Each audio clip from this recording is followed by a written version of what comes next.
You know, the weather was really in our favor today. Beautiful weather today ahead of the storminess tomorrow. Tomorrow's weather looking downright wet for most of the area.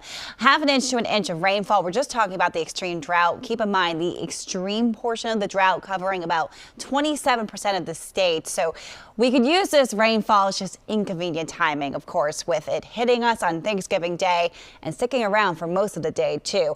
It's not just rain. We're looking at about coating to an inch of snowfall moving from Fitchburg out toward Orange.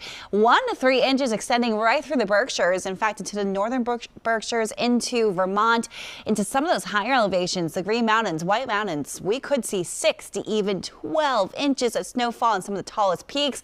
Heads up for those of you that like to snowboard or ski, you know, getting into the weekend. I know it's a big ski weekend, and we are looking at some pretty nice fresh powder on the highest mountaintops.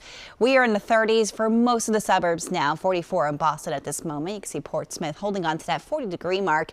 We have clouds just starting to move in from the west, but the showers are just starting to paint the sky of Pennsylvania, and that's going to continue to shift east. So for us, first drops, I would say as early as 3 o'clock in the morning. It's an early arrival with this storm, and so we'll have to watch for those spots that drop below freezing moving northwest to Boston. There is that chance for a few slick spots tomorrow morning before the storm starts to really intensify.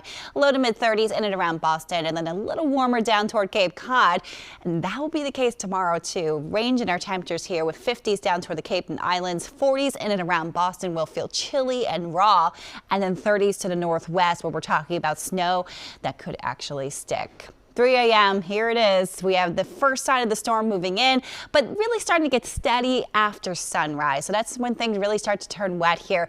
Downpours start developing with the peak of the storm right around midday into the mid-afternoon. So you can see here 11 to 4 likely going to be the thick of it. After 4, we start to see things winding down, and we're still seeing some signs of showers, but not quite as heavy.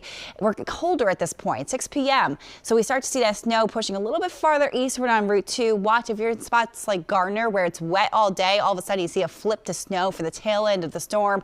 We're drying out by 8, 9 o'clock here, and it's completely dry heading into our Friday morning.